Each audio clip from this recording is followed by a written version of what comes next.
I remember the exact color of the candles on the cake. They were blue, a deep, royal blue that flickered against the dim lights of the restaurant. I remember thinking how much that blue looked like the color of the ocean on a cloudy day. I remember the way my daughter-in-law's perfume smelled, something floral and heavy that clung to the air around our table. I remember the heat of the room, the clinking of glasses, the muffled laughter from the table next to us. It was a perfect celebration on the surface. A beautiful lie wrapped in a white tablecloth. My son, my firstborn, the boy who used to hold my finger with his entire tiny fist, sat at the head of the table. He was beaming. He had just turned 36, a significant milestone, and he had chosen this expensive steakhouse to celebrate. He had invited his wife, her parents, my daughter, and me. He had made sure the seating arrangement was perfect. He had made sure the wine was expensive. He had made sure to make a speech that thanked his wife for her support, his in-laws for their help, and my daughter for being a good sister. And then he turned to me, and he made the joke. He said, "And last but certainly not least, my dad. The man who is only useful when someone needs money." Everyone laughed. I wish I could describe the sound of that laughter as something other than a knife twisting in my gut. I wish I could tell you that it was a gentle, teasing chuckle, the kind of laughter that comes from a place of deep affection. But it wasn't. It was sharp. It was eager. It was the sound of people who had been waiting for the punchline, who understood the underlying cruelty of the joke and were relieved to have it out in the open. His wife, a woman I had always tried to welcome into our family, laughed with her whole body. Her parents, a couple who had always seemed so proper and dignified, laughed and nodded their heads as if they had just heard the wisest observation in the world. Even my daughter, the one I had always believed was on my side, she gave an awkward, hesitant laugh. She tried to hide it behind her hand, but I saw it. I saw the way her shoulders shook just a little. I said nothing. I sat there, frozen, my hands resting on the edge of the table. I felt the smooth, cool wood beneath my fingertips. I felt the weight of the gift box in the bag next to my chair. I felt the heat of the tears that were threatening to well up in my eyes, and I pushed them back down with a force that made my jaw ache. I swallowed the lump in my throat. I forced a smile that I knew didn't reach my eyes. I let the moment pass. I let the conversation flow around me like a river of noise that I was no longer a part of. But in that moment, sitting at that table surrounded by my family, something inside me snapped. It wasn't a loud, dramatic snap. It wasn't a furious outburst. It was a quiet, definitive break. It was the sound of a father's heart closing its doors for the last time. I had spent my entire life being the provider, the fixer, the problem solver. I had spent my life being the man who wrote the checks, who paid the tuition, who bailed them out of trouble, who gave them the down payment for their first house, the loan for their first business. I had spent my life believing that my value as a father was tied to my ability to give.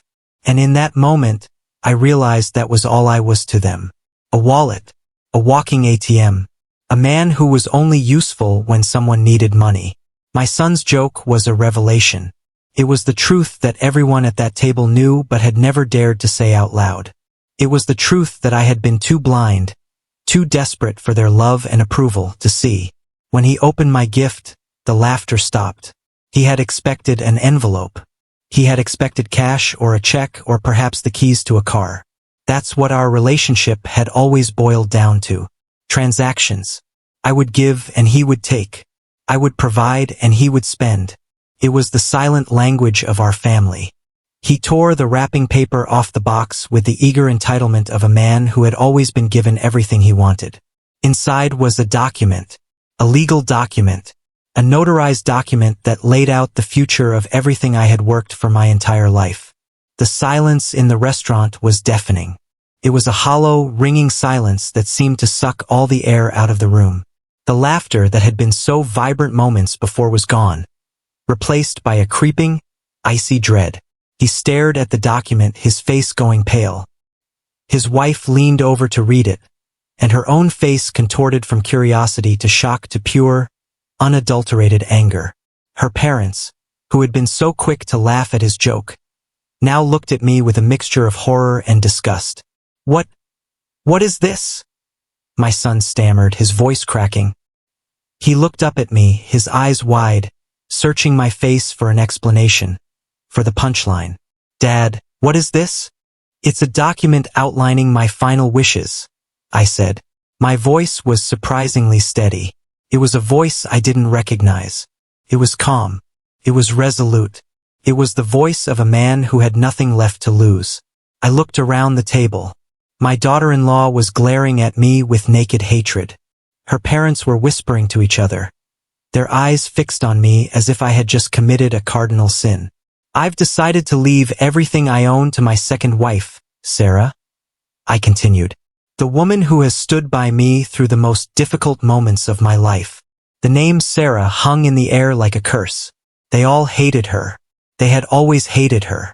They saw her as the interloper, the homewrecker, the gold digger. They had never seen the sleepless nights she spent by my side after my first wife passed away. They had never seen the way she held my hand in the hospital.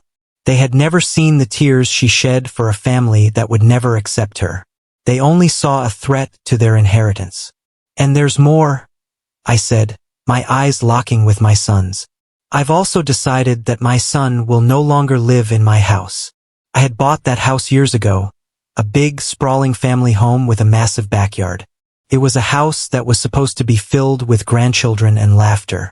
It was a house that was supposed to be my legacy. After my first wife died, the house felt too big, too empty. My son and his wife had no problem moving in. They saw it as their birthright. They saw it as their future inheritance, just waiting for me to die. Now I was taking it away. My son exploded. His face turned a deep shade of purple. His eyes bulged. He threw the document on the table, sending a glass of water spilling across the white tablecloth. You treated Mom horribly, he screamed. His voice echoed through the restaurant, making other diners turn their heads. That's why she became mentally ill and died. You drove her to the grave with your cruelty, and now you're trying to erase her memory by giving everything to that woman. It was a lie, a devastating, manipulative lie. My daughter-in-law stood up, pointing a shaking finger at me.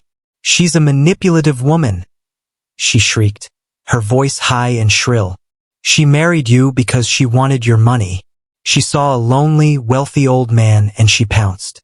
She probably drove your first wife to her death. She probably poisoned her mind so she could get her claws into you. The accusations flew like poison darts. They painted a picture of a grieving father being taken advantage of by a conniving gold digger. They painted a picture of a man who had abandoned his own family for a new wife. They painted a picture of me as a villain. They were weaponizing my first wife's memory, twisting her tragic death into a story of my own incompetence and cruelty. I felt the bile rising in my throat. I felt the rage building in my chest. I wanted to shout. I wanted to scream. I wanted to tell them about the years of sleepless nights, about the doctor's appointments, about the therapy, about the unbearable guilt of trying to save a woman who seemed to be slipping away. But before I could say a single word, a voice cut through the chaos like a razor blade. Shut up. Everyone went silent. It was my daughter. She had been sitting there, quiet and pale, while the storm raged around her. She had been watching the spectacle with a look of intense focus on her face. Her body was trembling, but her eyes were blazing with a fire I had never seen before. She stood up. She walked over to the large television screen mounted on the wall of the private dining room. She reached into her pocket and pulled out her phone.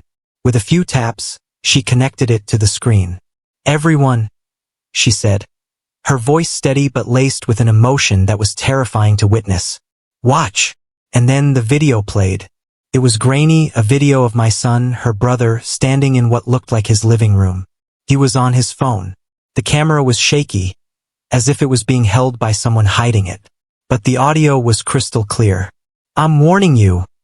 My son's voice echoed from the speakers, cold and menacing. If you don't give me $50,000 by the end of the month, I'll make everyone believe you're mentally unstable. I'll have you committed. I swear to God, I'll do it. It would be easy. You've been acting weird ever since Dad left you. Everyone would believe me. You'll be locked up in a padded cell, and I'll take everything." The room was frozen in horror. My daughter-in-law's face went ashen. My son stared at the screen, his mouth open, his eyes wide with disbelief. The video ended, but the silence was even heavier than before. I felt like I couldn't breathe. I stared at the screen, the image of my son's face frozen there, the image of the man I had raised, threatening his own mother. And then my daughter played the next recording. It was a phone call.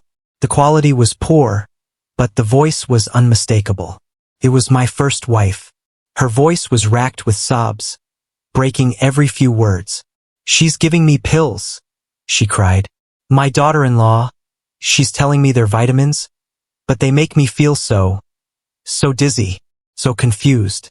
I can't think straight. And my son, my own son, he keeps saying things. He says I'm losing my mind. He screams at me.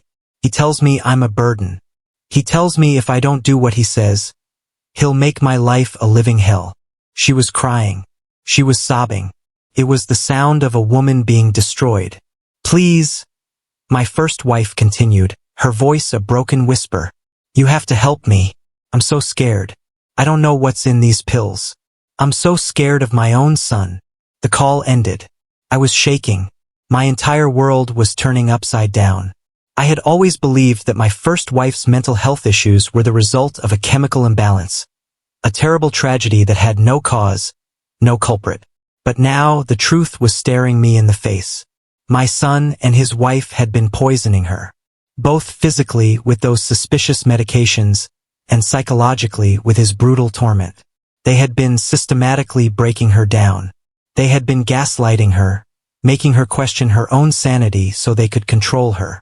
They had been so desperate to get their hands on her money, my money, that they had driven a fragile woman to the edge of the abyss. My daughter's face was pale, but her expression was one of grim satisfaction. She had been holding this secret, this devastating truth, waiting for the right moment to unleash it. She looked at her brother. Her eyes were burning with contempt. "You didn't lose Mom because of Dad," she said, her voice ringing with cold, hard fury. "You destroyed her life. You broke her spirit. You drove her to madness because you wanted her money." My daughter-in-law crumbled. She collapsed back into her chair, her hand covering her mouth. My son, the man who had just been screaming at me, was speechless. His face was a mask of terror. The mask of confidence he had worn his entire life had been ripped away, revealing the pathetic, cruel monster beneath. I looked at my son, the boy I had held in my arms, the boy I had taught to ride a bike, the boy I had paid for college, for his wedding, for his first car. I looked at him, and I felt nothing but a deep, profound emptiness. The love I had felt for him for 36 years had been replaced by a cold, hard disgust. My daughter looked at me, her eyes pleading for understanding. She had waited. She had planned. She had orchestrated this moment of reckoning, not just to defend me, but to defend the memory of her mother. She was the one who had finally given my first wife a voice. For the first time, the truth was finally in front of everyone. The masks had come off. The joke was over. And I finally understood the price of my own blindness. I had spent so much time being the provider, the fixer, the man who wrote the checks, that I had missed the cruelty festering in my own home. My son's eyes darted around the room, looking for an ally, an escape route. He looked at his wife, but she was in shock. He looked at her parents, but they were staring at the floor, too ashamed to meet anyone's gaze. He looked at me, and for the first time I saw fear in his eyes. "Dad, he stammered, his voice a pathetic whisper. It's not what it looks like. Get out," I said. He flinched. "Dad, please, just let me explain." "I said get out," I repeated. My voice was low, but it carried a weight of authority that I had never used before. The manager of the restaurant was now standing near our table, looking uncomfortable. He had clearly heard everything. The other diners were no longer hiding their stares. They were watching the drama unfold with the morbid fascination of people watching a car crash. "Now," I said. My son stood up, his face a wreck of panic and defeat. His wife, her parents, they all scrambled to their feet, grabbing their coats and purses.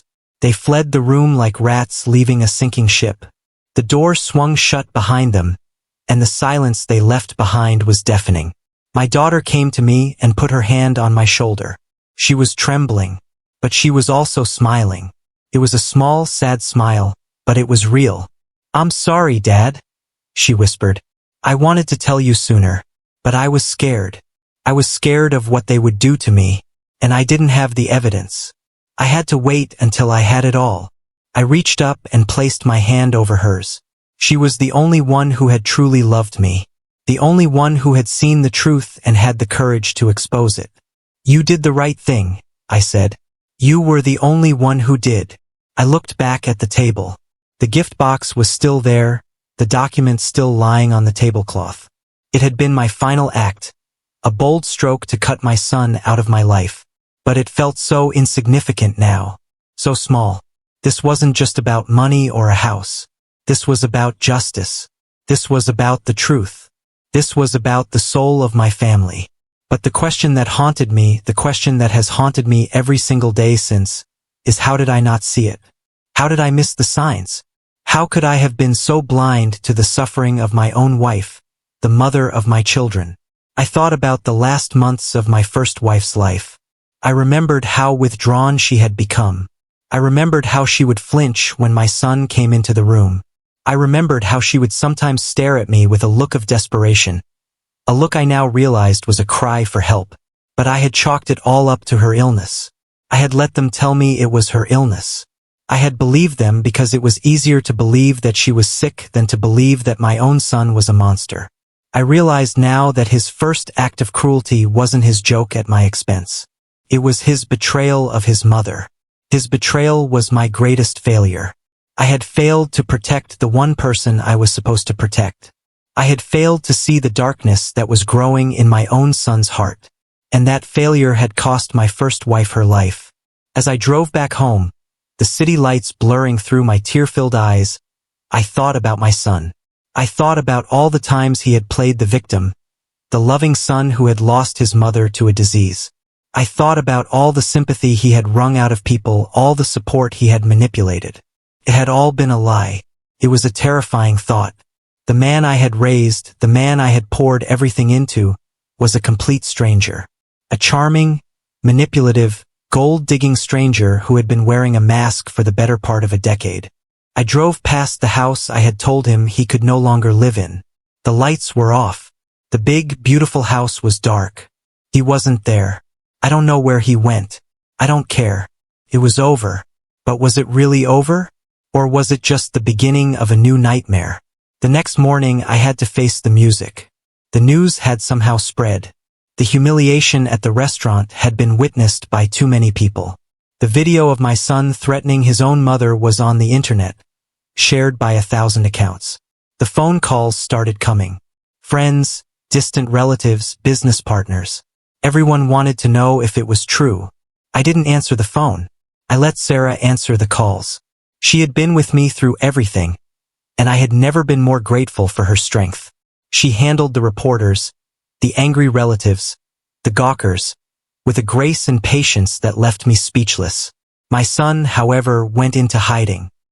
His wife's parents, who had laughed so heartily at his joke, were now scrambling to distance themselves from the scandal.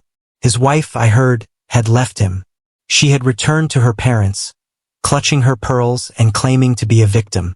It was laughable, but it was the truth. She had been in on it, but now she was trying to save her own skin. She was just as guilty as he was. But the silence from my son was the most devastating part. He didn't try to contact me. He didn't try to apologize. He didn't try to explain. He just vanished, leaving a vacuum of guilt and anger and unresolved trauma. For weeks I was in a daze. I went through the motions of my life, but I felt hollow.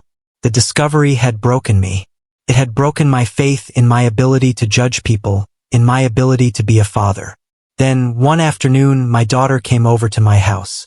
She sat me down in the living room, across from the fireplace. She had a look of determination on her face. "Dad," she said, "I need you to listen to me." She pulled out her phone again. I found this on Mom's old phone. It was hidden in a folder. I didn't even know she had it. I think she made it, hoping that someone would find it one day. She pressed play. It was my wife. My first wife. She was sitting in her bedroom, her face pale and drawn. She looked years older than she was. She looked defeated. But there was a fire in her eyes, a spark of defiance that hadn't been extinguished yet. To whoever finds this, she said, her voice shaking, I don't have much time. They are taking away my will, my mind, my money. I don't know if I will survive this, but I need you to know the truth. If I die, I didn't kill myself. I would never leave my daughter. And I know my son will try to tell everyone I was crazy, that I was suicidal. She took a deep, ragged breath. He's been threatening me for years. He wants my inheritance. He wants his father's money. He and his wife have been slipping things into my food. I don't know what it is, but it makes me feel so confused. They tell me I'm imagining it. They tell me I'm sick. But I know I'm not. I'm not sick. They are the ones who are sick. They are monsters. The video ended. I was sobbing. The raw pain in her voice, the fear, the desperation, it was all there. She had been fighting for her life, and no one had listened. I had failed her. But my daughter had found the truth. She had become my wife's advocate, her voice from beyond the grave. She had given her mother the justice she deserved. They were going to kill her, my daughter said, her voice cracking. They were driving her crazy so they could put her in an institution and steal everything she had. They were going to make it look like a suicide. They were going to make her disappear. I reached out and took my daughter's hand. I held it tight. I'm sorry, I whispered. I'm so sorry. It's not your fault, Dad, she said. They fooled everyone. They fooled me for a long time, too. They are master manipulators. They are evil. That night I didn't sleep. I sat in my study, the silence of the house pressing in on me. I looked at the family photos on the wall. The happy family photos, the perfect, smiling faces. They were all lies. They were props in the narrative my son had constructed. It was a slow, agonizing process, but I began to rebuild. I had Sarah to help me. She was my rock, my anchor, my safe harbor. She had never judged me for my failures. She had just picked me up, dusted me off, and told me to move forward. I also had my daughter. She had always been the quiet one, the one who stayed out of the spotlight, the one who loved her mother unconditionally. She had been watching and waiting, and when the moment came, she was ready. She was a hero. She was my hero. She had gone to the police with the video and the phone recording. She had pressed charges against my son and his wife. The legal battle was long and ugly. They tried to deny it, of course. They tried to spin the narrative to make themselves the victims. But the evidence was damning. The videos, the phone records, the testimony of their own friends and family who had seen the abuse. My son's life crumbled. The business he had built, the empire he had always boasted about, was built on loans from me. Loans I had now called in. He had no assets. He had nothing. The courts sentenced him to prison for fraud, for financial abuse, for psychological torment. The details of the exact charges are still a painful reminder of the truth. His wife also faced charges. The money they had stolen from my wife, the money they had manipulated from her, it was all gone. Spent on their lavish lifestyle, their fancy cars, their expensive clothes. It was all for nothing. They had lost everything. Their freedom, their family, their future. My daughter, the one who had the courage to destroy her family to save it, became my new partner. She moved into the big house, the house my son had been so desperate to own. She took over the family business, and she ran it with integrity and fairness. She had learned from her brother's mistakes. She knew that wealth wasn't about taking. It was about giving. It was about building. 1 year later, I stood in the graveyard. The sun was warm, and the breeze was soft. I stood before my first wife's grave, a bouquet of her favorite flowers in my hand. I knelt down and placed them on the stone. I know you can't hear me, I whispered, but I want you to know. We got them. We got the bastards. They will never hurt anyone again. Your daughter is safe. Your legacy is safe. Tears streamed down my face. I'm so sorry I didn't see it. I'm so sorry I let them do this to you. I was blind. I was a fool. I'm so sorry. I stood up and looked at the sky. I thought about my son. The boy who had the world in his hands and threw it all away for greed. The boy who had sold his soul for a few $100,000. And I wondered, as I always do, if he realizes it now. If he lies awake in his prison cell, staring at the ceiling, thinking about the mother he destroyed, the father he betrayed, and the life he threw away. Does he feel a shred of regret? Does he feel a whisper of guilt? Or is he just a hollow shell, a walking void incapable of love, capable only of taking? I'll never know. And maybe that's the final cruelty. Not the loss of my son, but the uncertainty of it all. The knowledge that I will never fully understand the darkness that was born in my own home. The burden of knowing that I raised a monster, and I didn't even know it. The lesson was a painful one. Trust is a fragile thing, but so is love. My children taught me that. My daughter taught me the value of courage, the power of truth. And my son taught me the cost of blindness, the price of silence. He taught me that sometimes, the people you love the most are the ones who will hurt you the most. And he taught me that sometimes, the only way to survive is to let them go. So that's my story. It's not a happy story. It's not a clean story. It's a story of loss and grief and heartbreak. But it's also a story of hope, of a daughter's love, and of a father's final awakening. It's the story of a man who was only useful when someone needed money, who finally realized that his true value was in the love he had to give, not the money he had to spend.